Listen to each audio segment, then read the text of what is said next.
Si yo intento preparar un sermón sentándome en mi escritorio y tengo la hoja en blanco, yo me bloqueo mentalmente, Ok, porque la hoja en blanco es aterradora para mí. Es decir, está vacía, no hay nada ahí. Entonces, experimento un bloqueo. Entonces, desde hace años incorporé la técnica de tener un bloc de notas. En mi caso, actualmente es virtual, lo tengo en mi smartphone, un bloc de notas, donde constantemente y de manera ordenada apunto prácticamente todos los días o cada 2, 3 días una frase, una idea, un concepto que me inspira. Y ese concepto, esa frase, esa idea ha podido llegar a mí pues a través de mi lectura devocional, pero también porque he escuchado otro sermón o porque estoy leyendo un libro y hay una página que me impacta y hay unos conceptos, entonces le saco una foto y lo subo a mi blog de notas, o porque he visto una película, o porque escuché una noticia, o por una conversación que tuve, y yo voy apuntando todas esas ideas que para mí son como piezas de un puzzle, que todavía no tiene forma, pero son piezas, las voy metiendo en mi blog de apuntes. Y las dejo ahí a veces durante meses, durante meses. Pero cada vez que yo siento que el Espíritu Santo me dice que debo hablar de algo, me dice el Espíritu Santo, prepara un sermón sobre esta temática. La ventaja que yo tengo por usar esta técnica de el bloc de notas es que ya no empiezo desde una hoja en blanco, sino que entro a mi blog y ya tengo conceptos, ideas que estaban desconectadas, eran como piezas de un puzzle, pero que ahora de repente, cuando ya tengo una instrucción de parte del Espíritu Santo para preparar un sermón en una línea, puedo tomar esta pieza y esta otra pieza y esta otra pieza y ver de qué manera encajan. Algunos de mis mejores sermones están formados por piezas que tienen una separación en tiempo de meses o incluso de años, de mm, algo que escuché o aprendí o vi hace años atrás y algo nuevo y ¡pum! Junto un tesoro viejo y un tesoro nuevo y lo uno para formar ese sermón que ya estaba formándose en mí desde hace tiempo. Por eso cuando alguien me pregunta, Itiel, ¿cuánto tardas en preparar un sermón? Algunos esperan que yo diga, pues bueno, tardo una semana. Mira, una semana o sí, vamos a poner el lapso de una semana, que es lo que suelo dedicar para juntar las piezas. Obviamente, cuando digo una semana, no es que estoy 8 horas al día, claro, sino que claro. aparto un tiempo y como en el primer día estoy como intentando juntar las piezas, tardo como 2, 3 días hasta que digo, ya estoy encontrando la forma, ¿no? Entonces, puedo tardar, sí, una semana en elaborar el sermón juntando las piezas, pero ese sermón ya fue, ya las piezas ya fueron recogidas hace tiempo. Luego ya en esa misma semana, pues igual puedo ir insertando cosas, poniéndole carne al esqueleto, uniendo, pero no sé si llego a explicar hacia dónde quiero ir, Yeuri. La cuestión es que sí, puedo tardar una semana en juntar las piezas, O pero sea, yo ya... piezas que has recolectado por meses de Exacto, meditación, de estudio, de exacto. reflexión. Por eso mi desafío o mi consejo o mi recomendación para los predicadores es que se hagan con un bloc de notas o que lo tengan de manera virtual en su teléfono y que cualquier cosa que les inspire lo apunten. Incluso si ahora en esta conversación algo les ha inspirado, que no sean perezosos y digan, bueno, ya lo recordaré. La mente humana es traicionera, no lo Sí. vas a recordar. Ujú. Necesitas apuntarlo. Y una vez que lo apuntas, ya tienes ahí una pieza que puede ser una pieza clave para tu futuro sermón, que puede ser un sermón de dentro de un mes, de 6 meses o de un año, pero está ahí, está ahí lista para ti. No sé si he explicado un poquito cómo Eh, elaboro. estás diciendo que tu elaboración no depende de separar un tiempo X, sino que estás preparando un sermón decorrer, en el desarrollo de tu vida. Cada día Exacto. estás preparando un sermón, porque cada día estás colocando piezas dentro de un bloc de notas para que dé como resultado un sermón. Pues hagamos esto como tweet, como resumen, porque me ha encantado. Un predicador siempre está preparando un sermón. Siempre está preparado. Es así, es así. O sea, su Entonces, vida es esa. hoy estoy seguro, bueno, tendría que ver, de hecho he tomado algunas notas de alguna cosa que me ha inspirado. Siempre que algo me mueve, digo, esto quizá puede mover el corazón de otro. Entonces lo apunto y después intento unir las piezas. Luego, de manera práctica, en lo que es mis técnicas, yo diría que utilizo diferentes estilos de predicación para diferentes objetivos. Hay personas que son tan puristas que solo creen que la predicación expositiva es la predicación que le agrada al Señor, ¿no? Ujú. Y me parece que eso es tener una mira un poquito reducida, porque cuando uno lee la Biblia se da cuenta de que los predicadores, los profetas, los comunicadores de la voz de Dios para el pueblo utilizaban diferentes técnicas Sí, sí. para expresar el mensaje. Entonces, yo considero que un predicador tiene que tener una caja de herramientas y si quiere clavar un clavo, usa un martillo. Si quiere atornillar un tornillo, usa un destornillador. Entonces, puedes utilizar diferentes formatos de predicación para lograr diferentes objetivos, dependiendo también la audiencia o específicamente la asignación que Dios te está dando para un momento específico. Yo no predicaría igual en un funeral que en un evento de jóvenes, Claro que no. que en una conferencia de pastores o en el Congreso ante los diputados. Es decir, yo cambiaría el registro, ¿no? Entonces creo que el predicador debe ser habilidoso utilizando diferentes herramientas de su caja de herramientas. Pero te voy a decir cuál es mi favorita, ¿vale? Mi favorita es usar una historia de la Biblia, una historia, una narración que me permita extraer principios aplicables para la vida del oyente. ¿Por qué me gusta tanto el utilizar historias de la Biblia? Porque pienso que el cerebro humano está cableado para recordar mejor en el tiempo las buenas historias. Así es, Y así es. Jesús lo sabía, por Claro. eso muchos de sus sermones eran Na- parábolas, Narrativo, narrativo. narrativos.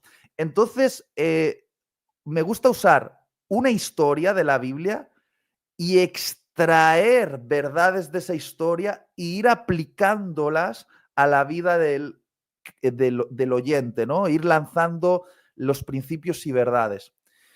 Lo que me encanta es eh, elegir sobre todo una idea central en esa historia, porque yo soy de los que piensa que cuando tú dices como predicador, tengo 3 puntos, punto número 1, punto número 2 y punto número 3, generalmente cuando le preguntas una semana después a la audiencia, ¿no? A los oyentes, a tu congregación, oye, ¿qué recuerdas de la predicación de la semana pasada?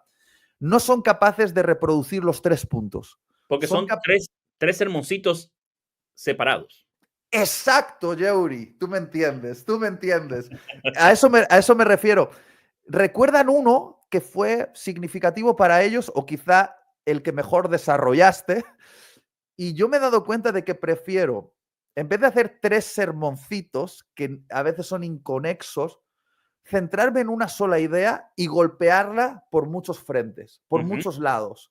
Voy por este lado, luego por este otro, luego por este otro, y al final esa idea queda como fortalecida, integrada en la mente y el corazón del oyente. Y si logro, con la ayuda del Espíritu Santo, obviamente, que la gente se vaya de allí recordando esa idea central que era mi objetivo, ¿no? Por ejemplo, en el caso de la predicación que tú estabas nombrando en el Congreso de Hombres, era mi viña no se vende. Y fue basada en una historia, la historia de Nabot, cuando el rey Acab viene a comprarle su viña, instigado también por Jezabel, y Nabot se para y se dice, hey, mi herencia, lo que me pertenece a mí, no está en venta. Soy responsable, no soy un hombre pasivo que se deja vender. Y fue una idea sencilla que golpeé por diferentes lugares, añadiendo anécdotas, testimonios, algún que otro versículo bíblico para fortalecer, pero es lo que la gente va a recordar al final, ese concepto. No sé si me explico, Yeuri. No, perfecto. Y estoy siguiendo paso a paso tu metodología. Comienzas recolectando información, pasas a lo que es la organización, llegas a un resumen de idea central y después a la expansión de esa idea de diferentes bloques. Es un método sumamente ilustrativo y fácil de seguir, Itiel. Bueno, se ve que tú eres un profesional en esto porque eres capaz de sintetizar de manera magistral lo que yo te expongo aquí todo entremezclado. O sea que... No, pero de verdad, Itiel, siguiéndolo paso a paso es un método muy didáctico porque comienzas recolectando sin estrés.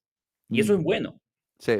porque uno de los problemas de los predicadores es preparan un sermón estresado y dejan cosas. Ya. Pero al tú estar recolectando por días, meses o semanas información, organizar esa información, resumirla en una idea central y expandirla con una historia, es excelente y fenomenal.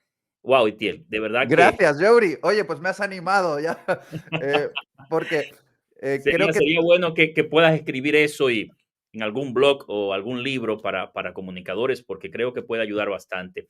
Itiel, basado ahora, pasando de lo que sería la preparación, tú sabes que la predicación, el sermón hasta que no se predica no es un sermón, Sí. es un manuscrito, es un bosquejo. Ya perfectamente la comunicación del sermón en esta última parte de la entrevista. ¿Cuáles serían esos consejos que le darías a los predicadores para que expongan con pasión la palabra? Mm. Entonación, movimiento. ¿Qué aconsejarías al predicador para que comunique con eficacia el sermón que preparó?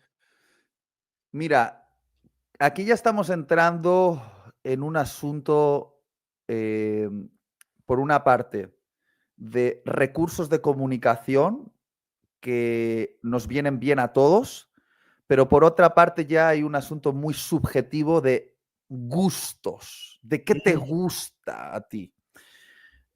Quiero decir esto porque está claro que hay personas que prefieren escuchar un sermón de un hombre que es más pausado a la hora de hablar y hay otros que prefieren, por ejemplo, un sermón de alguien que es más estrambótico y de alguna manera pues teatraliza, ¿no? Obviamente quien me conoce a mí ya sabe que yo voy por esta segunda línea. claro que sí, tío. Y eso forma parte del gusto personal. A mí me sorprende, ¿no? Que en mi canal de YouTube yo recibo muchísimos comentarios, la mayoría, el 90% de gente que disfruta mi predicación y mi forma de predicar. Pero siempre hay un 10% de gente que no sé qué hacen en mi canal, pero están ahí, que siempre me están dando consejos deberías ser menos dramático, deberías hablar un poquito más bajo, más pausado.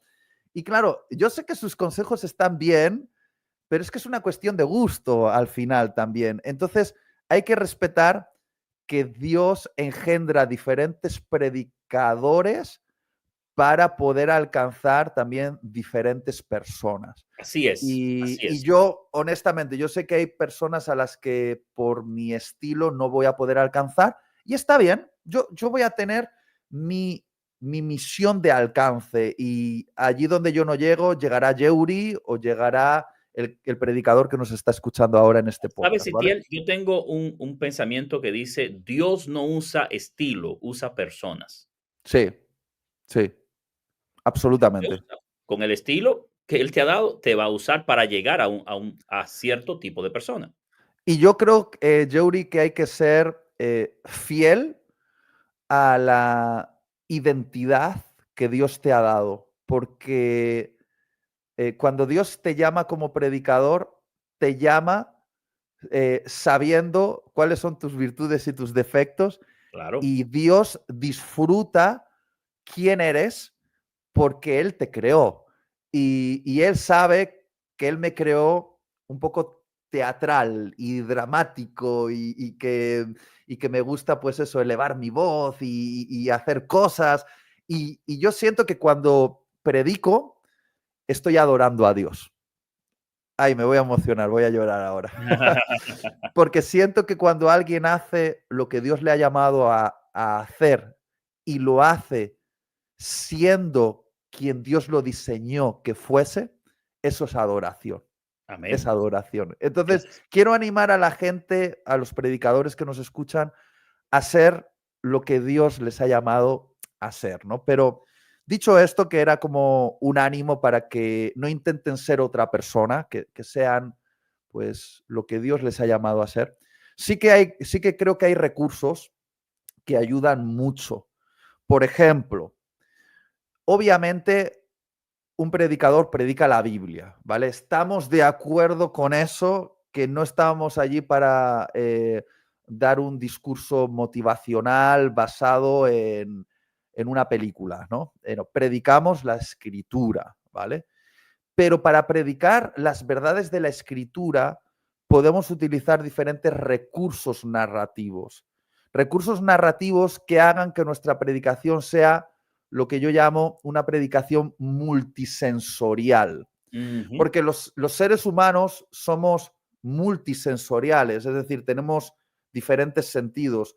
La vista, el oído, pero también tenemos el olfato, tenemos el gusto, tenemos el tacto. Entonces, cuanto más multisensorial sea la exposición, más fácil de recordar y llega más profundo. Por eso alguien dijo una vez que si oigo, puedo incorporar lo que oigo en un porcentaje.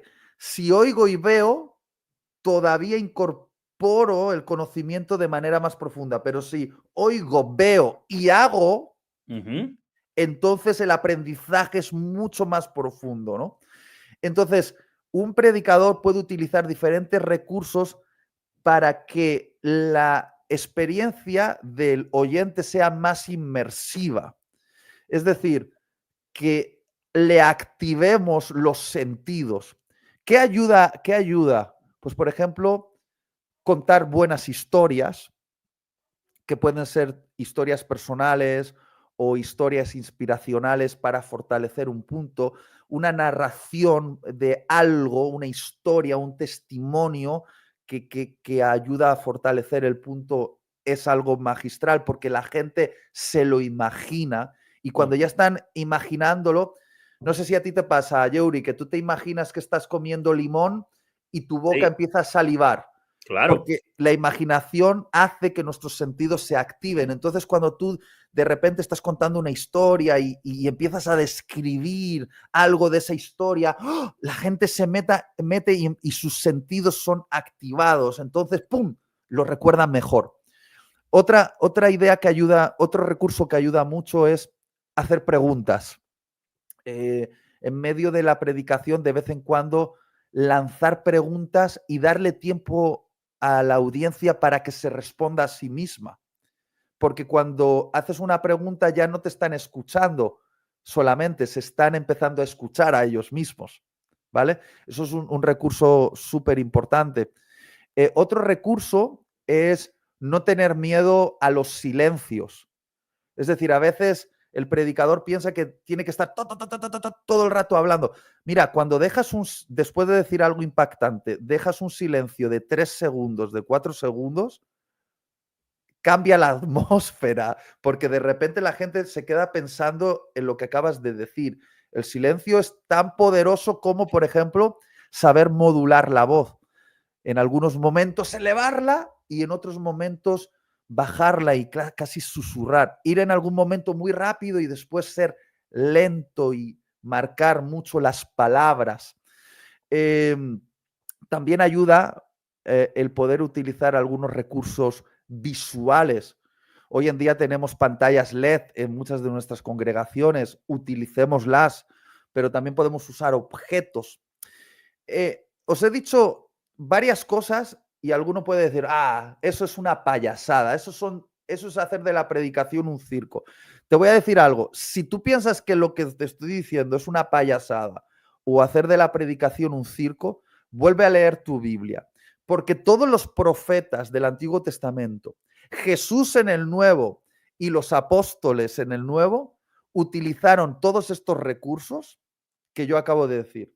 Contaron historias, hicieron preguntas, supieron guardar silencio, elevaron la voz o la bajaron, y más en una época donde no había microfonía, utilizaron elementos físicos. Muchos de los profetas usaban elementos físicos para comunicar el mensaje. Es decir, eran predicadores multisensoriales.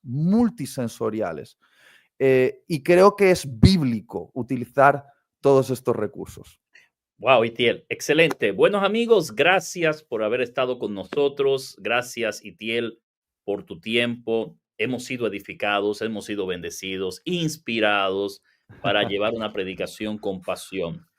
Itiel, en un minuto, si tuvieses que darle un consejo a un predicador, a un joven que verá esta entrevista, a un predicador ya de experiencia, a alguien que desea mejorar su predicación y ser usado por Dios, ¿qué le dirías a ese predicador, Itiel?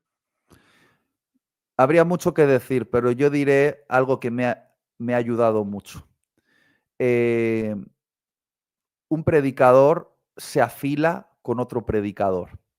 Busca predicadores, sé amigo de predicadores, no tengas miedo de compartir con esos predicadores lo mejor de ti y también lo peor de ti. Tus logros y tus fracasos, tus técnicas, pero también tus preguntas. Ten amigos predicadores. No seas un predicador solitario. Ayuda muchísimo no tener quizá 20 amigos predicadores, pero tener 2 o 3 amigos predicadores a los que puedes llamar por teléfono, con los que puedes quedar a comer y hablar de lo que solo los predicadores hablan, porque somos una tribu muy especial. Y creo que tener buenos amigos predicadores es el mejor consejo que puedo dar a esos predicadores que tristemente se sienten muy solos. Porque a veces el predicador se siente solo, Yeuri, y creo que por eso tu podcast, este programa, es tan importante, porque creo que une corazones de predicadores. Entonces, ese sería mi consejo para terminar. Muchas gracias, mi querido Itiel. Bendiciones para ti, para tu familia.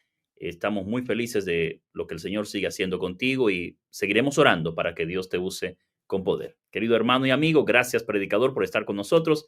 Que el Señor te bendiga y que puedas seguir creciendo en el arte de la predicación cristiana. Bendiciones.